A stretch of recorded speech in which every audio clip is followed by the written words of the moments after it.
So, what is property investing? Property investing means buying property to make money, not to live in yourself.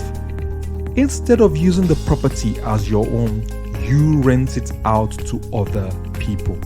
When you rent out a property, the tenant pays you money for the rent each month.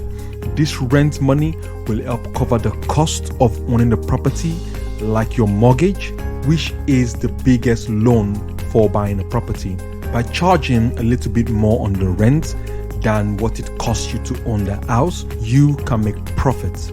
Sometimes property value go up, so when you decide to sell later on, you can make more money than what you originally bought it for.